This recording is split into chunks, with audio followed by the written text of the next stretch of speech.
Alhamdulillahirabbil alamin wa bihi nasta'in ala umuri dunya waddin wal 'aqibatu lil muttaqin wa la 'udwana illa 'alal zalimin.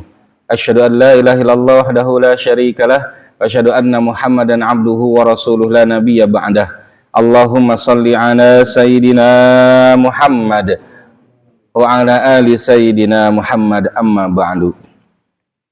Yang saya hormati tentunya kepada pengurus DKM Masjid, Atur, beserta seluruh hadirin wal hadirat jamaah salat subuh yang Allah muliakan.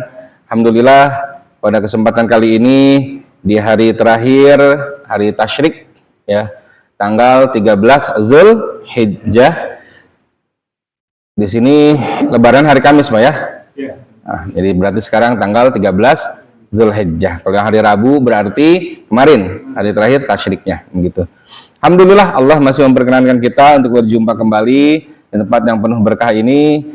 Salawat beserta salam tidak lupa kita limpah curahkan kepada junjungan alam, yaitu Habibana wa Syafi'ana wa Maulana Muhammad sallallahu alaihi wasallam. Pada kesempatan kali ini kita akan membahas sebuah tema 3 fadilah 10 dalam Islam ya. 3 fadilah 10 dalam Islam. Ada 3 keutamaan ya di dalam 10 yang mana sering mungkin kita ketahui dalam kehidupan kita, dan 10 ini ada dalam 1 tahun kalender Hijriyah, dan diusahakan sepanjang umur hidup kita jangan sampai 10 yang 3 ini terlewatkan, jangan sampai 10 yang 3 ini tidak kita lalui dengan maksimal, dengan penuh nilai-nilai kebaikan. Apa saja 3 yang 10 itu? Kita lihat di sini 3 yang 10 ya, 3 yang 10 adalah ini Pak. 10 akhir Ramadan, kemudian 10 awal Zulhijjah, kemudian terakhir ada 10 Muharram. Nah, ini berurutan nih. Hanya diselang oleh Zulqa'dah saja. 10 akhir Ramadan ya, ini kan bulan ke-9. Kemudian ada bulan ke-10-nya, yaitu bulan Zulqa'dah ya. Bulan bulan Syawal ya, setelah Ramadan ya, Syawal. Kemudian setelah Syawal bulan Zulqa'dah. Nah, baru dimulai lagi di bulan Zulhijjah. Dan 2 yang 10 telah kita lewati. Di Ramadan kita sudah melewati 10 akhir Ramadan. Kemudian kemarin baru saja kita lalui 3 hari yang lalu 10 awal Zulhijjah. Dan yang akan kita hadapi nanti sebulan ke depan adalah 10 Muharram yang terkenal dengan hari Asyura. Kalau di kita namanya lebaran anak yatim. Ya, betul nggak Pak? Yang anak yatim punya lebarannya nih luar biasa. Yang piatu nggak punya, mohon maaf. Ya, ya lebaran anak yatim. Cuman di kita saja ya, di negara lain nggak ada itu, begitu. Kemudian kita lihat di sini ya, 10 yang pertama, 10 akhir Ramadan. Apa saja sih keutamaan di bulan Ramadan ya? Keutamaan di bulan Ramadan mobil khusus 10 akhir Ramadan. Pertama adalah ternyata di 10 akhir Ramadan, yang 10 akhir Ramadan itu dioptimalkan ibadah kapan? Yaitu di malam harinya Pak. Di malam harinya. Kalau di bulan Zulhijjah, 10 awal Zulhijjah, maka yang dioptimalkan adalah di siang harinya. Nah, kalau yang di bulan Ramadan di akhirnya, kenapa? Karena kita lihat beberapa kemuliaan yang ada di 10 akhir Ramadan, ternyata di sanalah malam diturunkannya Al-Qur'an karena bertepatan dengan malam Lailatul Qadar, begitu ya. Dalam surah Al-Baqarah ayat 185 Allah Subhanahu wa taala menyampaikan Syahrul Ramadan allazi unzila fihil Qur'an. Dan satu-satunya bulan yang ternyata Allah sebutkan di dalam Al-Qur'an hanya bulan Ramadan saja ya. Di mana? Yaitu di surah Al-Baqarah ayat 185. Kalau surah lain tidak ada atau ayat lain tidak ada menyebutkan nama-nama bulan. Hanya menyebutkan nama Ramadan saja, begitu. Saking hebatnya bulan Ramadan. Kemudian ada yang disebut dengan malam 1000 bulan atau malam yang lebih baik dari 1000 bulan, begitu. Malaikat Jibril dan malaikat lainnya turun ke muka bumi di malam Lailatul Qadar. Jadi malaikat Jibril itu memang sudah punya jadwal tetap di mana dalam 1 tahun pasti dia akan turun ke atas muka bumi ini, yaitu kapan? Di malam Lailatul Qadar. Punya jadwal tetap pasti itu turun, Pak. Turun desak-desakan para malaikat di sini begitu ya. Makanya salah satu ciri tanda malam Lailatul Qadar menurut para ulama adalah dedaunan itu tidak bergerak, Pak, pada malam hari itu, Pak. Dedaunan tidak bergerak karena saking padatnya para malaikat. Saking padatnya para malaikat sehingga daun pun tidak bisa bergerak. Kalau kita kan bebas ya. Bebas banget. Makanya banyak sekali para ulama yang ketika 10 akhir Ramadan itu tidak tidur. Karena mencari waktu yang terbaik di dalam malam Lailatul Qadar. Bahkan para ulama itu di jam-jam rawan itu betul-betul menjaga dirinya. Jam rawan itu kapan? Jam 11 sampai jam 1 tuh, Pak. Jam rawan orang kebanyakan tidur di situ. Ya. Nanti banyak bangun lagi jam 2, jam 3 biasanya untuk yang i'tikaf begitu ya, yang mau makan sahur. Padahal jam 11 sampai jam 1 itu malam yang waktu-waktu yang luar biasa yang jangan sampai tertinggal untuk melakukan ibadah. Para malaikat turun, ya malaikat turun.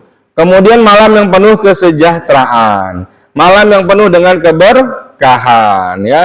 Kemudian malam penuh ampunan, malam penuh kebaikan ya, dalam satu malam saja itu ya. Bahkan kita ini mencari satu malam ini sampai i'tikaf 10 akhir Ramadan. Kemudian pintu surga dibuka, pintu neraka ditutup dan setan-setan dibelenggu, dan pastinya pahala dilipat gandakan. Sampai-sampai tidak ada yang tahu, Pak, nilai pahala di bulan Ramadan itu. Kenapa? Karena Allah menyampaikan as-saumu li wa ana ajzi bihi. Puasa itu urusannya langsung dengan diriku, dan aku yang akan langsung memberikan pahalanya. Sehingga malaikat pun tidak tahu hitungannya berapa nih. Hanya Allah yang Maha mengetahui untuk balasan orang-orang yang benar puasanya. Begitu. Nah ini dia, Pak, surah Al-Baqarah ayat ke-185. Syahrul Ramadan alladzi unzila fihil Qur'anu hudal linnasi wa bayyinatin minal huda wal furqan. Faman syahada minkum asy-syahra falyasum wa man kana maridan aw 'ala safarin fa'iddatun min ayyamin ukhra. Yuridullahu bikumul yusra wa la yuridu bikumul 'usra wa litukmilul 'iddata wa litukabbirullaha 'ala ma hadakum wa la'allakum tashkurun. Jadi bulan Ramadan adalah bulan di dalamnya diturunkan Al-Qur'an. Di sini menggunakan kata unzila, Pak. Ya, ada unzila di situ. Syahrul Ramadan alladzi unzila, yang bermakna diturunkannya semuanya apa langsung. Ya, satu paket 30 juz itu diturunkan pada malam itu. Ya, tapi diturunkan kemana? Kepada malaikat Jibril, ya. Tidak langsung ke Nabi Muhammad, tidak. Ya, Nabi Muhammad ya sedikit-sedikit saja begitu. Tidak langsung 30 juz juga. Ya, jadi menggunakan kalimat unzila. Kalau nazzala, ada dalam Al-Quran sebuah kata nazzala yang artinya turunnya itu berangsur-angsur. Tapi kalau anzala turunnya langsung seluruhnya, begitu.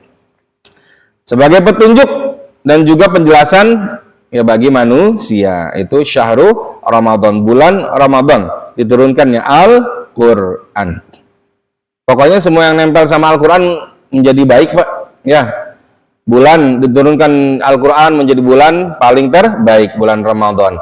Malaikat yang mana tugasnya diberikan untuk menurunkan Al-Quran menjadi malaikat terbaik, yaitu malaikat Jibril. Ya.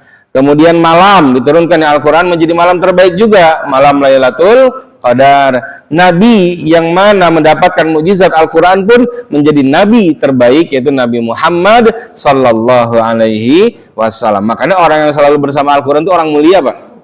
Mulia hidupnya, mulia ya di dunia dan di akhirat. Jadi jangan sampai kita jauh dari Al-Quran. Sebisa mungkin kita muhasabah setiap hari. Perharinya bertambah nggak nih bacaan Al-Quran kita? Jangan-jangan berkurang kan gitu ya. Kalau berkurang besok diperbaiki lagi.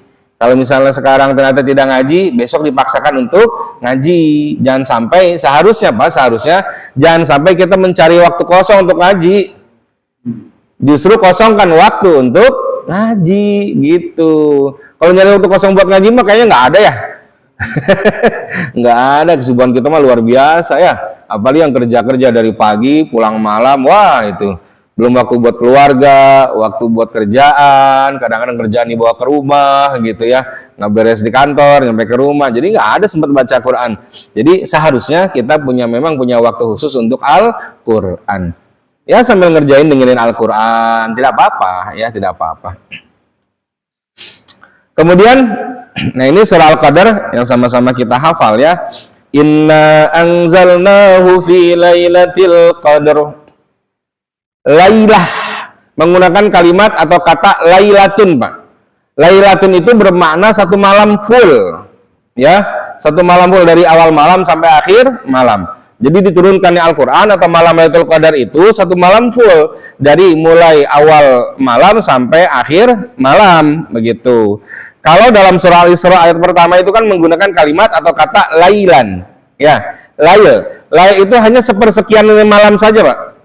Itu bedanya tambahan tak marbutoh di belakangnya dengan tidak ada tak marbutoh. Kalau ada tambahan tak marbutoh berarti satu malam full. Ya, ibu lailah, oh berarti ibu satu malam full tuh. Kalau ibu lail berarti cuma sepersekian malamnya saja, begitu ya.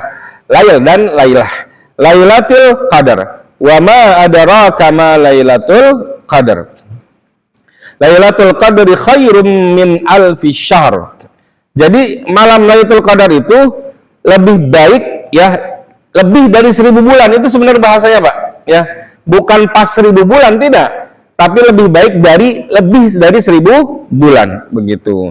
Jadi ini kan standar paling minimal 1000 bulan itu. Kalau dibagi dengan umur mungkin berapa? 83 tahun sekian lah ya.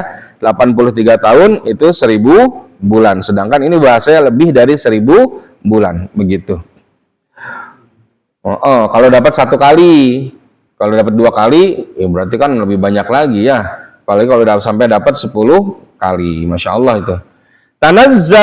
Tanazzalul malaikatu warruh, turun para malaikat dan juga roh. Siapa roh itu? Ya malaikat Jibril. Ya ketuanya para malaikat. Fiha biizni rabbihim min kulli amr, untuk mengatur semua urusan pada malam itu. Salamun hiya hatta matla'il fajr. Pokoknya malam itu sejahtera, tenang, begitu ya. Enak buat beribadah tuh. Salamun hiya hatta matla'il fajr. Banyaklah tanda-tanda malam Lailatul Qadar. Cuman biasanya, Pak, orang-orang yang mendapatkan malam Lailatul Qadar justru tidak mencari malam Lailatul Qadar, Pak. Kenapa? Karena dirinya akan selalu memperbaiki dan juga mengoptimalkan setiap Ramadan dari mulai awal sampai akhirnya. Sehingga 10 akhir Ramadan itu sebenarnya biasa saja, karena dari awal sudah optimal dia, sudah maksimal. Dari awal Ramadan sudah terbaik sholat malamnya, ngajinya dan lain sebagainya. Bukan cuman 10 akhir baru kencang ibadahnya. Ya. Orang-orang yang dapat malam Lailatul Qadar itu dari awalnya memang sudah kencang ibadahnya, Pak. Dari awalnya dan semakin akhir memang semakin kencang. Kenapa? Karena dari awal sudah baik, begitu. Dan betul-betul luar biasa orang-orang yang mencari malam Lailatul Qadar itu. Begitu ya. Salamun hiya hatta matla'il fajr. Ada juga sempat ada guru yang menyampaikan bahwasanya ciri-ciri malam Lailatul Qadar itu air laut tuh nggak berasa asin, Pak. Katanya, tapi nggak ada dalilnya itu ya. Bagi yang mau ngecek silahkan. 10 malam terakhir tinggal di pinggir laut, Pak. Diminum aja setiap hari ya, asin apa enggak gitu. Ya, tapi itu baru kata guru ya, tidak, atau kata ustadz lah. Begitu. Tidak ada dalilnya kalau itu tidak ada dalilnya. Karena memang Lailatul Qadar itu kalau memang tidak ada tanda-tanda khusus ya, hanya para ulama saja yang menyampaikan, para sahabat yang menyampaikan, begitu. Malam yang rahasia sekali. Kemudian dalam surah Ad-Dukhan ayat 3, 4 dan 5 di situ Allah pun menyampaikan inna anzalnahu fi lailatin mubarakah. Lagi-lagi menggunakan lailah, ada tak marbutohnya. Jadi tidak akan pernah salah tuh ya. Namanya yang buat Al-Quran Allah sangat detail ya. Kami menurunkan Al-Quran di malam yang penuh keberkahan. Jadi pada malam-malam itu, mobil khusus di malam akhir Ramadan, 10 akhir Ramadan, itu malam yang penuh dengan keberkahan. Sangat penuh keberkahan, jangan sampai terlewatkan. Nah, kemudian di sini ada sabda dari Nabi Muhammad sallallahu alaihi wasallam, "Man qama lailatal qadri imanan wahtisaban, ghufira lahu ma taqaddama min dzambi." Akan diampuni semua dosa-dosanya yang telah lalu. Siapa yang qama itu artinya bukan hanya berdiri, bukan hanya sholat, tapi apapun amal ibadah yang dikerjakan pada saat itu. Makanya dalam bahasa sholat itu tidak disebut dengan amalun, ya, amalus sholat tidak, tapi iqamatus sholat. Sebelum sholat ada qomat, ya. Kenapa bahasanya qoma atau iqamah? Karena yang dimaksud adalah bukan cuma sholatnya yang harus kita kerjakan, tapi apa yang terkandung di dalam sholat pun harus kita praktekkan di luar sholat. Inna sholata tanha 'anil fahsya'i wal munkar. Sholat itu akan mencegah seseorang dari perbuatan keji dan juga perbuatan yang jahat, begitu mungkar. Kapan? Ya selesai sholat seharusnya. Karena orang sholat kan memang nggak mungkin berbuat maksiat, ya. Orang sholat sambil main judi nggak mungkin, orang sholat sambil korupsi nggak mungkin, begitu ya. Tapi bagi orang-orang betul sholatnya, maka keluar dari sholat akan berakhlak mulia, akan jauh lebih baik kehidupannya. Pun dengan sabda Nabi Muhammad SAW, "Man qama lailatal qadri imanan wahtisaban." Siapa yang menghidupkan malam Lailatul Qadar, lailah lagi-lagi menggunakan tak marbutah, Pak. Lailatul Qadri yang bermakna berarti full satu malam.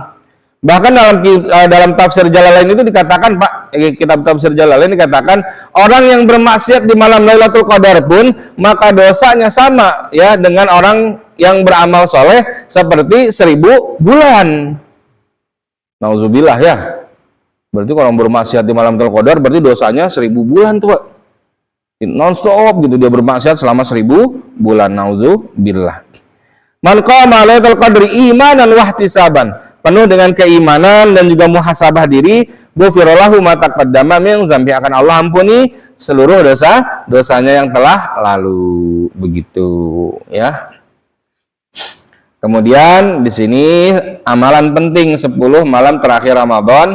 An Aisyah radhiyallahu anha, kana Rasulullah sallallahu alaihi wasallam yajtahidu fil ashril awakhir. Tuh, fil ashril awakhir ma la yajtahidu fi ghairihi. Dari Aisyah radhiyallahu anha, Rasulullah sallallahu alaihi wasallam bersabda, Siti Aisyah ini kan istri dari Nabi Muhammad sallallahu alaihi wasallam, yang sebenarnya, Pak, Aisyah itu kepengen banget makamnya di samping Rasulullah. Ya, tapi sayangnya ternyata makam Aisyah kan jauh, ya, di di pemakaman Baqi. Di dalam Bapak yang pernah umroh atau haji kan lihat, ya, itu urutan makam Rasulullah itu, ya, ada satu pintu yang kosong tuh, Pak, tuh. Ada makam Nabi Muhammad, Abu Bakar, dan Umar. Ada satu yang kosong. Sebenarnya di dalam sana itu, Pak, ada 4 lubang, ya, makam yang memang salah satu lubangnya sampai sekarang masih kosong, Pak. 3-nya itu sudah diisi oleh Nabi Muhammad, oleh Abu Bakar As-Siddiq, dan juga oleh Umar. Yang satu lubang ini untuk siapa? Untuk Nabi Isa nanti ketika meninggal dunia. Nanti kan hari kiamat Nabi Isa itu akan meninggal dunia. Nah, pada saat itu Nabi Isa lah akan dimakamkan di samping Nabi Muhammad Sallallahu Alaihi Wasallam. Aisyah tuh kepengen banget ya dimakamkan di samping Rasulullah Sallallahu Alaihi Wasallam. Tapi saat Rasulullah menyampaikan bahwa saya nanti akan ada orang hebat yang akan dikuburkan di samping diriku, Aisyah mulai berpikir, tidak mungkin diriku. Pasti kalau tidak Abu Bakar, Umar. Ternyata Abu Bakar dan Umar yang dimakamkan di samping Nabi Muhammad Sallallahu Alaihi Wasallam. Dan cara membedakan makam di Baqi sana, Pak, atau di Mekah, Madinah gitu ya, di Saudi, membedakan makam laki-laki dan perempuan itu lihat batu nisannya saja, Pak. Kalau batu nisannya 1 itu makamnya laki-laki, Pak. Kalau batu nisannya 2 itu makam perempuan. Begitu saja. Karena di sana tidak ada namanya, tidak ada namanya. Paling ada namanya itu kalau dinamain sama kita sendiri, ya. Contoh Mbah Maimun, kemudian siapa lagi gitu ya. Ada yang namain dikit kecil tuh untuk menandakan bahwa ini adalah makamnya beliau, begitu. Utsman bin Affan, itu Utsman bin Affan sendirian tuh makamnya tuh, ya. Sendirian dijaga oleh para askar di sana. Fil ashril awakhir. Jadi Nabi Muhammad SAW itu sangat bersungguh-sungguh beribadah pada 10 hari terakhir di bulan Ramadan, melebihi kesungguhan ibadah di selain malam tersebut. Hadis riwayat Muslim, ya. Nah, 6 amalan malam Lailatul Qadar sesuai sunnah ya Pak. Pertama adalah memperpanjang salat malam. Pada 10 malam terakhir Rasulullah SAW tidak tidur, ya. Lambung Nabi Muhammad dan para sahabat amat jauh dari tempat tidur, ya, sampai tidak tidur malamnya itu Pak. Kapan tidurnya? Mungkin nanti siangnya, begitu ya. Kenapa? Lagi-lagi untuk 10 akhir Ramadan ini diperbanyak amal solehnya di malam hari. Kemudian i'tikaf, ya, i'tikaf. Bagi ibu-ibu boleh di rumah, ya. Bapak i'tikafnya tentunya di masjid, dan i'tikaf tidak mesti harus 24 jam. Ya, boleh saja 2 jam, silahkan pulang, apalagi yang besoknya masih ada kerjaan. Kan beberapa pekerjaan biasanya 10 akhir Ramadan masih masuk juga tuh. Biasanya apa, rumah sakit ya, kemudian bank itu liburnya berapa hari? 2 hari sebelum Lebaran ya, biasanya begitu ya. Nah itu jadi tidak bisa i'tikaf mereka ini, maka boleh i'tikafnya cukup 2-3 jam lah gitu. Mengerjakan sholat isya dan subuh berjamaah. Barang siapa yang sholat isya terakhir secara berjamaah, maka ia telah mendapatkan keutamaan malam Lailatul Qadar. Bagi yang terbiasa mengakhirkan sholat isya, bagi yang nggak biasa jangan coba-coba, suka bablas tuh ya. Nanti sholat isyanya sekalian tahajud enggak, isya juga enggak ya, bangun-bangun azan subuh aja. Seperti itu ya. Kemudian memperbanyak sedekah. Nah ini luar biasanya Pak ya, di bulan Ramadan ini Masya Allah ya, orang-orang ketika berpuasa itu yang biasanya nggak mencari akan mencari untuk tempat bersedekah, berbagi zakat. Zakat mal itu tidak mesti di bulan Ramadan loh Pak. Tergantung Bapak mulai kerjanya kapan, usahanya, itu loh.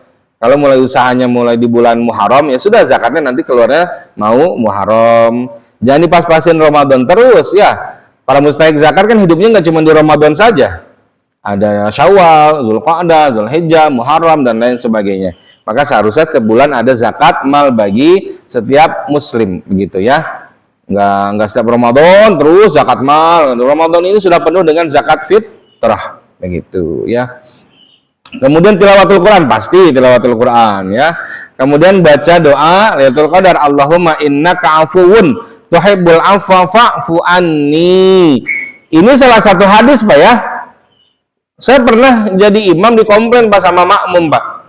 Allahumma innaka afuwun karim. Saya kasih tambahan karim di belakangnya. Tuhibbul afwa fa'fu anna ya karim. Ini kan baru satu hadis nih yang mengatakan tidak ada karimnya. Di hadis Imam Tirmizi itu menggunakan kata karim, Pak. Ya, Allahumma innaka afuwun karim, tuhibbul afwa fa'fu anna ya karim, begitu. Jadi ada ya, sebagaimana bacaan ini tuh iftitah, doa iftitah salat ya, itu minimal tuh ada 5 Pak sampai 7 macam-macam doa iftitah, begitu. Jadi Bapak mau baca yang mana saja silahkan, nggak baca juga nggak apa-apa, kan gitu ya. Karena yang rukunnya itu adalah surah Al-Fatihah. Cuman sayang kalau nggak baca, sayang banget ya. Salat sunnah baca nggak ada iftitah Pak? Pakai iftitah nggak? Bapak nggak qabliyah, ba'diyah Bu, pakai iftitah nggak? Enggak ya, boleh silahkan ya, tidak apa-apa baca iftitah itu boleh. Salat Idul Fitri ada iftitahnya, salat Idul Adha ada iftitahnya, salat jenazah saja nggak ada iftitahnya deh. Iya, salat jenazah tidak pakai iftitah, kenapa? Karena memang kondisinya lagi buru-buru kan ya, mayit ya kalau dilama-lamakan kan takut bau juga nanti, begitu. Maka langsung baca surah Al-Fatihah ya. Bahkan dalam kitab fikih Imam Syafi'i itu Pak, semua salat sunnah itu bisa diqodho loh Pak. Nabi Muhammad pernah mengqodho qobliyah subuhnya Pak. Nabi Muhammad pernah mengqodho qobliyah subuhnya karena ketinggalan, begitu. Tapi kalau qodho qobliyah subuh, kalau kita mah jangan di masjid ya, di rumah aja ntar viral lagi Pak. Habis subuh ada ba'diyah gitu ya, begitu ya. Boleh bagi yang terbiasa, tapi ya bagi yang terbiasa. Kalau yang nggak biasa nggak usah, gitu. Seperti itu. Kemudian di sini pun dari Abu Hurairah ya, an Abi Hurairah radhiyallahu an qala Rasulullah sallallahu alaihi wasallam, atakum syahrul Ramadan syahrun mubarak faradallahu alaikum siyamahu tuftahu fihi abwabul jannah wa tughlaqu fihi abwabul jahim wa tughallu fihi maradatus syayatin wa fihi lailatun hiya khairun min alfi syahr wa man hurima khairahu faqad hurima akhrajahun Nasai. Ini Pak yang akhir, kalimat akhir ini Pak. Man hurima khairaha faqad hurima. Orang yang diharamkan, dijauhkan dari berbuat baik di bulan Ramadan, ya, maka nanti di luar Ramadan dia akan lebih jauh lagi dari kebaikan. Orang-orang yang Allah hindari dari kebaikan, hindarkan dirinya dari kebaikan demi kebaikan di bulan Ramadan, artinya apa? Boleh jadi Allah memang nggak senang dia itu berbuat baik. Kenapa? Karena saking buruknya perbuatan dirinya, begitu, ya. Makanya orang-orang betul-betul sudah tidak bisa berbuat baik, baca Quran nggak sempat, sholat tarawih nggak bisa, bahkan sholat wajib saja ada bolong-bolongnya. Jangan-jangan memang dirinya sedang dijauhkan oleh Allah Subhanahu wa Ta'ala dari segala kebaikan. Ini hadisnya Pak. Man hurima khairahu faqad hurima. Kalau di bulan Ramadan saja, yang padahal ibadah sunnah ini kan berasa wajib. Ya, ibadah sunnah berasa wajib. Kalau kita ketinggalan sholat tarawih aja satu malam kan berasa nyesel tuh. Padahal mah itu sunnah. Tapi ada orang-orang yang mana meninggalkan ibadah-ibadah di bulan Ramadan itu berasa ringan. Bahkan tidak puasa sama sekali. Jangan-jangan memang dirinya sedang dijauhkan oleh Allah Subhanahu wa Ta'ala dari kebaikan Ramadan. Yang mana kalau di Ramadan saja sudah dijauhkan, apalagi di luar Ramadan. Wal'iyazubillah. Begitu. Kemudian ini pun ya sama seperti yang tadi ya Pak ya. Jadi kalau datang bulan Ramadan, pintu surga dibuka. Kemudian ditutup pintu neraka dan akan dibelenggu para setan, begitu ya. Itu adalah 10 akhir Ramadan. 10 yang pertama. Sekarang 10 yang kedua. Keutamaan 10 awal Zulhijjah. Keutamaan 10 awal Zulhijjah, amal soleh naik derajatnya menjadi amal yang dicintai. Kemarin nih kita sudah lewat nih. Ya, kita sudah lewat. Kemudian ternyata di awal-awal ini ada waktu berhaji. Sudah selesai di sana, ya, sudah sampai nafar sani. Ya, pada tanggal 13 Zulhijjah, berarti hari Sabtu kemarin. Jamaah haji sudah semuanya kembali ke hotel masing-masing. Ada nafar awal, ada nafar sani. Nafar awal berarti hanya sampai tanggal 12 Zulhijjah. Kalau nafar sani sampai 13 Zulhijjah. Kemudian ternyata bulan Zulhijjah ini terkumpul 2 waktu mulia dalam satu waktu. Yaitu bulan Zulhijjah termasuk bulan Hurum dan juga bulan Haji. Puasa 1 hari sama dengan pelebur dosa 2 tahun. Masya Allah itu ya. Luar biasa, puasa 1 hari. Kapan puasanya? Yaitu ketika di hari Arafah. Begitu, hari Arafah. Kadang kemarin masih bingung juga ya Arafahnya kapan gitu ya. Karena lebaran ada yang Rabu, ada yang Kamis. Tidak apa-apa ya, silahkan saja. Yang penting jangan sholat dua-duanya. Rabu sholat, Kamis juga ikutan sholat, ikut ramenya ya. 1 kali saja sholatnya. Bagian puasa 1 kali kan gitu ya. Baik, di sini pun pahala berkurban yang luar biasa. Kemarin kita sudah berkurban. Bagi yang belum sempat kurban kemarin, masih sempat hari ini ya. Panitia masih nerima nggak kurban hari ini? Udahan panitia udah dibubarin ya nih. Ya, jadi panitia tuh harus tetap ya sampai tanggal 13 Zulhijjah. Ready ya, harus siap-siap. Kenapa? Karena masih bisa untuk berkurban sampai nanti sebelum maghrib. Makanya salah satu hikmahnya takbiran sampai tanggal 13 Zulhijjah untuk apa sih? Untuk memotivasi Pak, bahwasanya hari ini masih hari lebaran gitu loh. Nggak cuma tanggal 10 saja. Kalau di lebaran Idul Fitri kan cuma sampai sholat Id udah selesai takbirannya. Nah, untuk waktu Idul Adha diperpanjang sampai 13 Zulhijjah. Kenapa? Agar semangat berkurbannya masih hidup.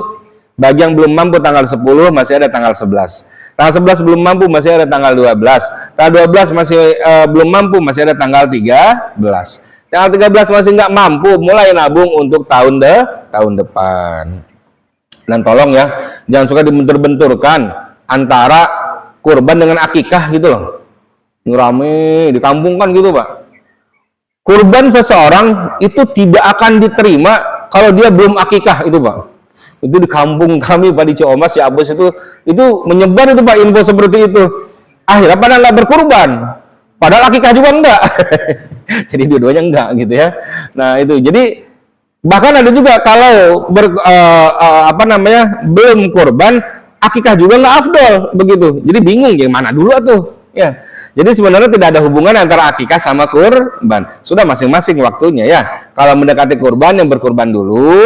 Kalau memang mendekati selesai berkurban ada rezeki maka silakan untuk berakikah begitu. Akikah boleh sampai tua juga boleh Pak ya. Cuman jangan berharap ditimang-timang, dibotakin, nggak usah ya. Itu mah ketika bayi saja. Nah, jadi silakan bagi yang belum akikah, akikahkan saja diri sendiri, nggak apa-apa ya.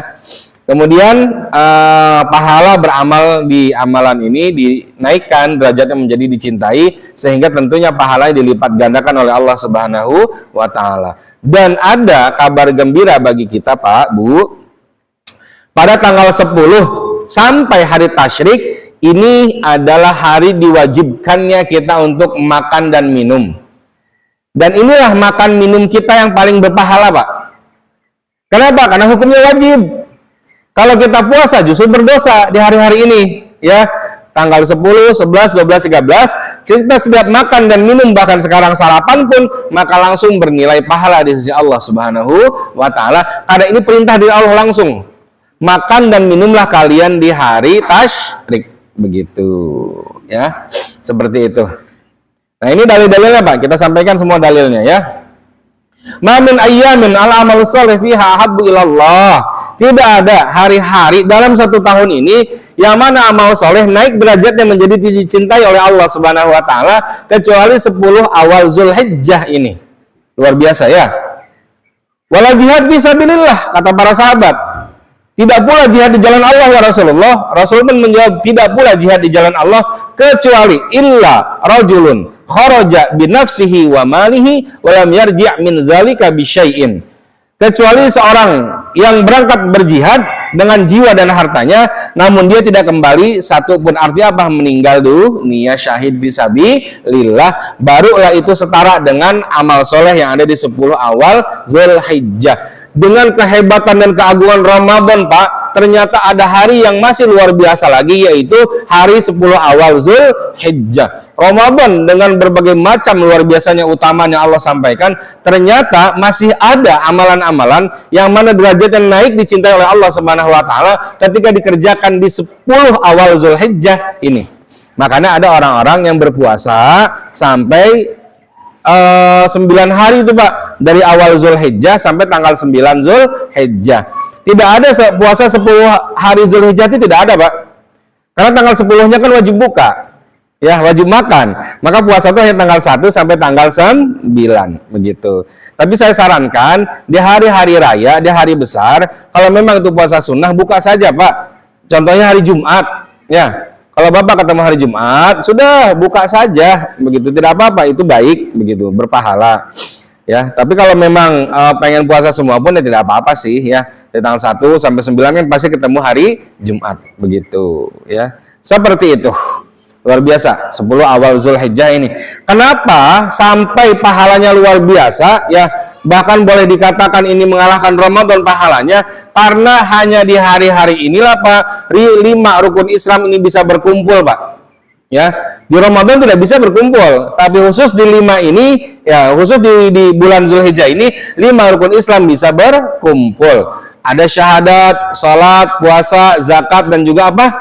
Haji. Itu bisa berkumpul Pak ya di 10 awal Zulhijjah begitu ya. Kemudian ini Pak, kalau amalan itu sudah naik derajatnya dicintai oleh Allah, maka bonus dari Allah ini Pak dalam surah Al-Imran ayat 31. Qul in kuntum tuhibbunallah fattabi'uni yuhibbukumullah wa yaghfir lakum dzunubakum wallahu ghafurur rahim. Ini inti dari kenapa kita pengen amal kita dinaikkan menjadi dicintai oleh Allah, yaitu apa? Wa yaghfir lakum dzunubakum, agar Allah mengampuni dosa-dosa kita. Ya. Kalau sudah amalan ini naik derajatnya dicintai, bukan cuma pahala yang Allah kasih, tapi ampunan dari setiap dosa yang kita lakukan pun akan Allah beri. Wa yaghfir lakum dzunubakum. Menggunakan kata dzunuba yang bermakna dosa-dosa. Kalau zambun kan satu nih. Tapi kalau sudah dzunuba, semua dosa Allah akan ampuni kalau sudah dicintai. Begitu. Oleh karenanya jangan sampai lagi-lagi ketinggalan beramal soleh, ya berlomba beramal soleh di 10 awal Zulhijjah kemarin. Sudah ketinggalan gimana Ustadz nih, ya nggak kebagian kemarin, ya sudah kita tunggu 10 Muharram. Ya mudah-mudahan masih ada umur kan gitu ya. Kalau 10 Muharram nggak dapat juga, ya kita berdoa sama Allah mudah-mudahan ketemu dengan Ramadan lagi, Zulhijjah lagi, Muharram lagi, sehingga masih bisa kebagian ampunan dari Allah.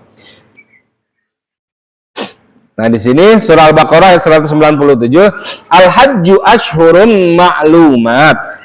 Haji itu adalah bulan-bulan yang sudah dipermaklumkan. Bulan haji ada 3. Apa saja? Bulan Syawal, kemudian Zulqa'dah, kemudian Zulhijjah. 3 bulan. Allah menggunakan kata jamak di sini ya.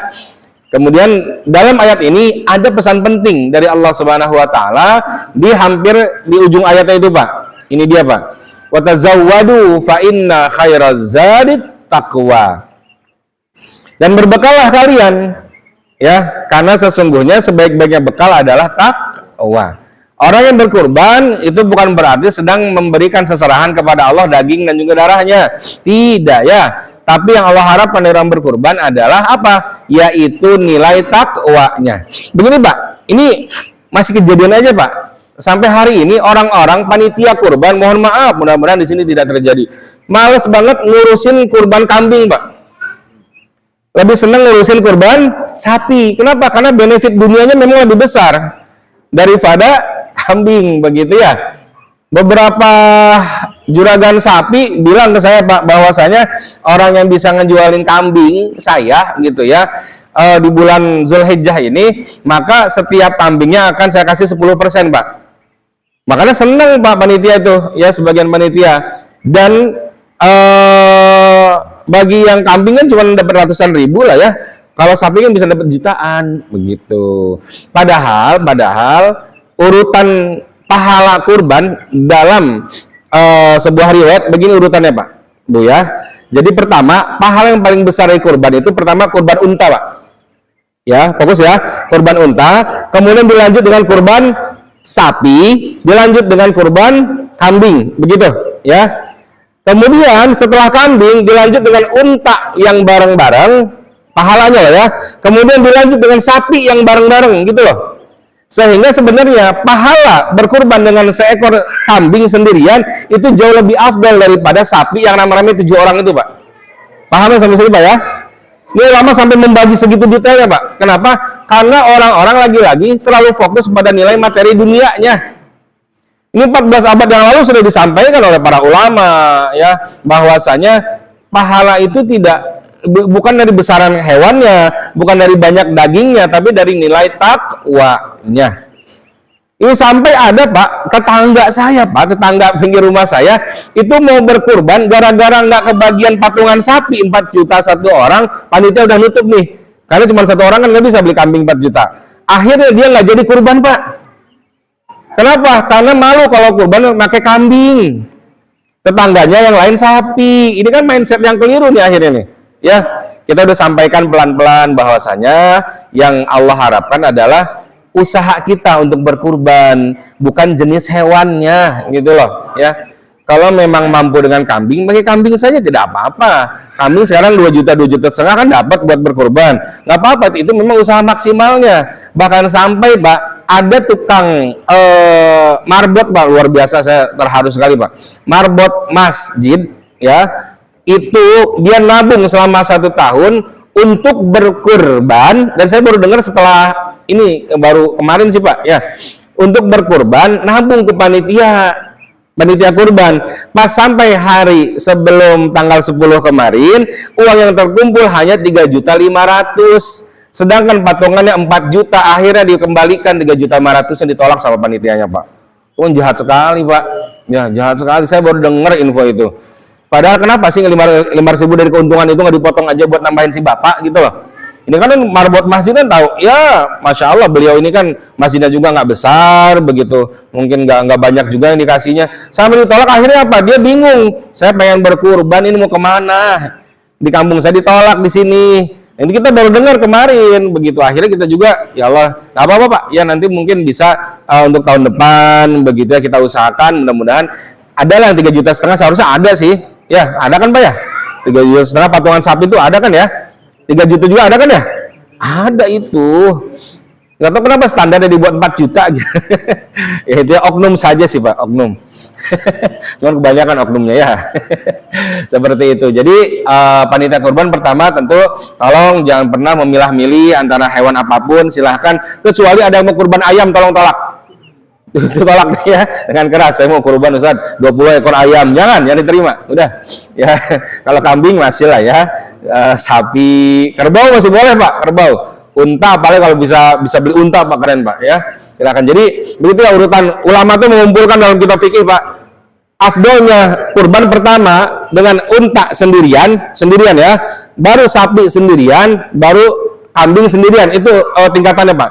Kemudian dilanjutkan dengan unta yang 7 orang bareng-bareng patungan, sapi yang patungan 7 orang. Jadi kambing 1 ekor tuh kalau sendirian itu lebih afdol Pak daripada sapi yang 7 orang. Itu pahalanya sudah banyak juga ya. Yang sapi juga pahalanya luar biasa. Cuma lagi-lagi ulama membagi seperti itu agar mindset para panitia ya atau umat Islam tidak hanya terfokus pada besarnya hewan kurban begitu. Kita lanjut lagi. Puasa Arafah kemarin kita sudah lewati juga bahwasanya akan menghapuskan dosa 1 tahun yang lalu dan 1 tahun yang akan datang. Tapi dosa kecil Pak, ya, ataupun dosa besar dikurangin dosanya gitu. Tidak bisa menghapuskan dosa besar. Bagaimana caranya menghapus dosa besar? Taubatan nasuha. Kemudian 1 tahun yang akan datang. Kalau pemahaman secara letterlek bahasa seperti ini Pak, ini kita jadi orang Islam enak Pak. Kenapa? Karena cukup puasa 1 hari ini, kita boleh bermaksiat 1 tahun yang akan datang, kan begitu?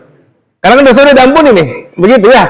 Kalau pemahaman seperti ini, tapi ternyata maksudnya para ulama menyampaikan tafsirnya bahwasanya maksudnya adalah dirinya kalau puasa yang baik dan benar, maka 1 tahun ke depan akan Allah jaga agar dirinya tidak bermaksiat, gitu loh. Dijaga nih supaya tidak berdosa, begitu ya. Seperti itu. Kemudian kita agak cepat Pak ya, karena sudah mau jam 6 ini. Hari diharamkannya puasa ya, Nabi Muhammad SAW bersabda, ayyamut tasyrik ayyamu aklin wa syurbin wa zikrillah. Hari tasyrik itu adalah hari-harinya makan, minum dan juga bertakbir atau berzikir kepada Allah Subhanahu wa taala. Begitu. Jadi hari tasyrik seperti hari ini kita silakan untuk makan dan minum ya. Kenapa? Karena makan dan minum kita ini akan berpahala. Begitu. Ini berkorban, korban itu sunnahnya setahun sekali. Ini Pak ya, korban itu sunnahnya setahun sekali, bukan seumur hidup sekali. Jangan mentang-mentang tahun ini sudah korban, tahun depan udah enggak. Kenapa? Udah tahun kemarin, gitu ya. Enggak ya. Bahkan Imam Hanafi mengatakan korban itu wajib setiap tahun bagi yang memiliki kemampuan. Berangkat dari ayat mana? Fasholli li rabbika wanhar. Setelah sholat maka silakan engkau langsung berkurban. Kemudian hadis Nabi Muhammad SAW dari hadis Rasulullah, man wajada sa'atan falam yudhi fala yaqrabanna musallana. Siapa yang punya kemampuan tapi tidak mau berkurban, maka jangan dekati tempat sholat kami, jangan dekati masjid kami, jangan dekati Rasul kami. Begitu luar biasa ini ancamannya ya. Dari hadis ini akhirnya Imam Hanafi mengatakan bahwasanya kurban itu wajib bagi yang memiliki kemampuan. Tapi Imam Syafi'i dan ulama yang lain mengatakan kurban itu adalah sunnah. Begitu. Begini, ada hadis juga Rasulullah SAW naha ansiyami yaumain. Rasul itu melarang berpuasa di 2 hari. Kapan saja itu? Idul Fitri dan Idul Adha. Ya, Yaumul Fitri wa Yaumul Nahar. Hari Idul Fitri dan Idul Adha. Itu haram untuk berpuasa, wajib untuk makan. Nah, sekarang sudah ketemu dengan ya apa sih dua kemuliaan nih dalam satu waktu. Ternyata bulan Zulhijjah ini termasuk dari bulan haji dan bulan hurum. Di mana dalilnya? Bulan haji ada di surah Al-Baqarah. Tadi sudah kita bacakan, Pak, ya. Surah Al-Baqarah 197, Al-Hajju Asyurum Ma'lumat. Syawal, Zulqa'dah dan Zulhijjah. Kemudian bulan hurum dalam surah Taubah ayat ke-36 ada 4. Minha arba'atun hurum, kata Allah. Ada 4 bulan hurum, bulan yang mulia, bulan hurum itu, Pak. Pertama Zulqa'dah, Zulhijjah ketemu lagi, kemudian Muharram dan dilanjutkan Rajab. Zulqa'dah bulan 11, Zulhijjah bulan 12, Muharram bulan ke-1, Rajab bulan ke-7, begitu. Nah, itu dia 10 keutamaan bulan Zulhijjah. Yang terakhir ada 10 keutamaan atau keutamaan 10 Muharram. Ya, lagi-lagi Pak, satu hari puasa pelebur dosa 1 tahun yang lalu, begitu. Puasa Asyura sebaik-baiknya puasa setelah Ramadan. Salah satu waktu terbaik untuk berinfak dan bersedekah yaitu hari Asyura. Tanggal 10 justru, tanggal 10 di sini Pak, afdolnya apa? Berpuasa. Kalau tadi yang 10 tadi Pak, ya yang awal dan yang kedua itu, ya. Kalau yang 10 yang kedua, yang Zulhijjah itu diharamkan berpuasa, maka 10 Muharram ini sunnahnya kita berpuasa. Dari mana riwayatnya? Yaitu ketika Nabi Muhammad ketika awal-awal datang ke kota Madinah, kemudian melihat Ra'al Yahuda Tasum, melihat orang-orang Yahudi sedang berpuasa, ditanya sama Rasulullah, kalian ini lagi ngapain? Aku ini lagi puasa. Untuk apa? Untuk merayakan di mana hari ini adalah hari diselamatkannya Nabi Musa, ya, Nabi kami dari kejaran Fir'aun, begitu. Dimuliakan tanggal 10 itu oleh orang-orang Yahudi. Kemudian Nabi Muhammad, ana ahakku minkum, aku lebih berhak untuk menjaga syariat ini. Maka dari mulai situ Nabi Muhammad memerintahkan umat Islam untuk berpuasa pada tanggal 10 Asyura. 10 Muharram. Tapi untuk menyelisihi orang-orang Yahudi, maka ditambah puasanya bukan tanggal 10 saja, ditambah dengan tanggal 9. Kalau tidak bisa tanggal 9, maka tambah tanggal 11-nya. Ya. Dalam kitab ulama itu Pak menyampaikan bahwasanya ada 3 tingkatan puasa Asyura. Pertama, puasa yang level paling rendah, yaitu yang puasa tanggal 10 saja, yang tidak menyelisihi orang Yahudi, ya tanggal 10 saja. Kemudian tingkatan yang wusto, tingkatan yang pertengahan adalah orang yang berpuasa tanggal 9 dan 10 saja, atau tanggal 10 dan 11 saja. Tapi tingkatan yang paling tinggi adalah orang yang bisa berpuasa pada tanggal 9, 10, dan 11. Begitu, ya. Pada hari Asyura. Tapi lagi-lagi silakan sesuai kemampuan saja, ya. Kalau memang 1 hari tetap pahalanya besar kok Pak. Lihat Pak, 1 hari puasa pelebur dosa 1 tahun loh. Kita ini kan pengen ya dosa kita diampuni, dosa kita dileburkan oleh Allah Subhanahu wa taala. Di sini teh dosanya pada banyak apa dikit, Pak? Kalau dikit nggak usah puasa. Kalau banyak silakan puasa ya. Banyak puasanya, dosanya. Kalau banyak puasa.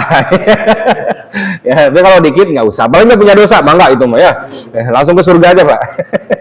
Ya jadi 1 hari puasa pelebur dosa 1 tahun yang lalu. Ya ini dalilnya Pak. Ya dalil dari Nabi Muhammad Shallallahu Alaihi Wasallam. Kemudian ini dalil juga afdhalus siyam ba'da Ramadan syahrullah al-Muharram. Ini Pak ya. Jadi Nabi Muhammad ketika menyebutkan nama bulan Muharram selalu diawali dengan kalimat atau kata alif lam Pak. Al-Muharram. Jadi sebenarnya nama bulan Muharram itu bukan Muharram tapi Al-Muharram. Silakan cek di seluruh hadis Pak. Nabi Muhammad ketika menyebutkan nama bulan awal bulan itu tidak pernah menggunakan Al-Muharram tapi menggunakan Al-Muharram. Rajab saja, tidak Ar-Rajab ya. Syaban saja, tidak Asy-Sya'ban, tidak. Tapi khusus untuk Muharram maka ditambahkan alif lam Al-Muharram. Karena Muharram dan Al-Muharram beda artinya, Pak. Muharram itu hal-hal yang dilarang oleh agama, dilarang oleh Allah. Berjudi, zina, membunuh, mabuk-mabukan, itu Muharram. Tapi ketika masuk alif lam Al-Muharram, maka berubah yang tadinya itu amalan-amalan yang dilarang menjadi Al-Muharram, yaitu waktu dilarangnya berbuat maksiat, begitu. Jadi ke waktunya tuh ya. Makanya bulannya bulan Al-Muharram seperti itu. Itu ya secara bahasa. Tapi kalau memang sudah kebiasaan bulan Muharram nggak apa-apa ya. Nggak apa-apa. Tidak bid'ah, aman kok. Kemudian reminder puasa sunnah Muharram ya, silakan. Puasa Asyura akan menghapus dosa setahun yang lalu. Puasa yang tanggal 9 pun afdol. Nabi Muhammad berkata, kalau seandainya aku hidup tahun depan, maka aku akan berpuasa dari tanggal 9 begitu ya. Nah ini ya keutamaan puasa Asyura, bisa Bapak dan Ibu lihat ya. Puasa sunnah, kemudian puasa paling afdol, menghapus dosa setahun. Rasulullah SAW memperhatikan puasa Asyura ini. Dan ini salah satu alasan atau beberapa hal kenapa kita untuk berpuasa Asyura. Ada 7 alasan Pak di sini. 7 alasan sampai-sampai orang Yahudi memuliakan tanggal 10 ini Pak ya. Nabi Adam alaihissalam bertobat kepada Allah dari dosa-dosa dan diterima. Kemudian berlabuhnya kapal Nabi Nuh Pak ya. Kapal Nabi Nuh itu kan terkena tsunami Pak. Tsunami-nya itu bukan 15 menit setengah jam, tapi 6 bulan Pak lamanya. 6 bulan itu tsunami, makanya sampai habis makhluk hidup. Dan surut-surutnya kapan? Pada tanggal 10 Asyura. Selamatkan Nabi Ibrahim alaihissalam dari siksa Namrud itu ketika dibakar. Nabi Yusuf dibebaskan dari penjara. Nabi Yunus keluar dari perut ikan hiu. Nabi Ayub disembuhkan. Nabi Musa alaihissalam selamat dari kejaran Fir'aun. Nah, alasan ketujuh inilah yang akhirnya orang-orang Yahudi berpuasa pada tanggal 10 Asyura atau 10 Muharram. Itu mungkin apa yang bisa saya sampaikan pada kesempatan kali ini. Semoga ilmunya bermanfaat. Mohon maaf atas segala kekurangan. Jumpa lagi insya Allah di lain kesempatan. Sebelum ditutup, ada yang ingin ditanyakan? Silahkan. Ada yang mau langsung makan? Nggak apa-apa. Kita sunnahnya memang begitu, bukan sunnah, wajibnya ya. Wajib langsung. Tidak ada, cukup ya. Baik, kalau tidak ada, mohon maaf sekali lagi atas segala kekurangan. Kita tutup dengan baca kafaratul majlis. Subhanaka Allahumma bihamdika asyhadu an la ilaha illa anta astaghfiruka wa atubu ilaik. Wal akhir wassalamualaikum warahmatullahi wabarakatuh.